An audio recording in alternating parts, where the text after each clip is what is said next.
Hello everyone, welcome to my mini blog. আশা করছি তোমরা সবাই খুব ভালো আছো। আমিও মোটামুটি আছি, জানো তো। বৃষ্টি হচ্ছে তো সেই জন্য না একটু ঠান্ডা লেগে গেছে আর খুব সর্দি হয়েছে, জানো তো। কালকে রাতে তো শুতেই পারছিলাম না, এত নাক বন্ধ হয়ে আসছিল। তো যাই হোক, কালকে সকালবেলা একটু বেরাতে হয়েছে। সকালবেলা উঠে দেখছি ডিম নেই, আর সকালবেলা তো আমরা ডিম সিদ্ধ খাই, তাই ডিম আনতে গেছিলাম, সাথে আলু, একটু কাঁচা লঙ্কা আর সাথে মুড়ি নিয়ে এসেছি। আর মাম্মাম তো প্রায় দিনই মুড়ি দিয়ে, বাদাম দিয়ে, পেঁয়াজ দিয়ে খায়, তো তাই জন্য মুড়িটা একটু ঘন ঘনই লাগে আমাদের। আমার আবার মুড়ি সেরকম ভালো লাগে না, চানাচুর দিয়ে যদি মাখা হয় তাহলেই ভালো লাগে। কালকে সকালে মামা আমার মুড়ি খায়নি, আমাদের সবার জন্য করেছিলাম রুটি, আলুর চচ্চড়ি আর ডিম সিদ্ধ তো আগে বসিয়ে দিয়েছিলাম, কিন্তু সেটা আর খেতে ইচ্ছা করছিল না, একটু জলপোচ করে নিয়েছিলাম তিনজনের জন্য। তোমরা কি কখনো জলপোচ খেয়েছো? যদি খেয়ে থাকো আমাকে কিন্তু অবশ্যই কমেন্টে জানিও, আর তোমাদের কেমন লাগে সেটাও কিন্তু জানিও। আমার তো আবার সব রকমের পোচই ভালো লাগে।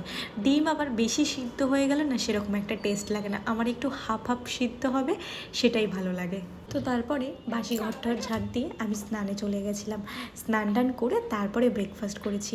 জানো তো, স্নানটা সকাল সকাল করলে ফ্রেশ লাগে, কিন্তু সব সময় না আমার হয়ে ওঠে না, তাই প্রতিদিন আর সকালে স্নান করতে পারি না। ধরো যেদিন পুজো দিতে আমার অনেক সময় লাগে সেদিন আগে সকাল সকাল স্নান করে পুজোটা দিয়ে নিই, তাহলে কি অনেকটা কাজ কমে যায় মনে হয়।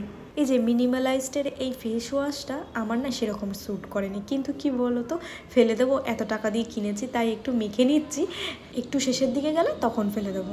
তোমরা যদি এই কোম্পানিটা কখনো ইউজ করে থাকো আমাকে অবশ্যই জানিও কিন্তু তোমাদের কেমন লেগেছে। তো সকালে ব্রেকফাস্ট করে আমি রান্নাঘরে চলে এসেছিলাম রান্না করতে। কালকে রান্না করেছিলাম হচ্ছে ভাত, পাবদা মাছের ঝোল আর টমেটো দিয়ে ডাল, আর সাথে পাঁপড় ভাজা, আর সাথে করেছিলাম ঘ্যাটকোল পাতার বাটা। জাস্ট অসাধারণ লাগে কিন্তু, আর এই সর্দির মুখে তো আরও বেশি ভালো লাগবে। আর অভিক তো এটা দিয়েই বেশি খেয়েছে, আর একটু মাছ খেয়েছে, ডাল তো ছইই নেই একদম। আর এই রেসিপিটা আমি কিন্তু শেয়ার করব তোমাদের এর পরের ভিডিওতেই।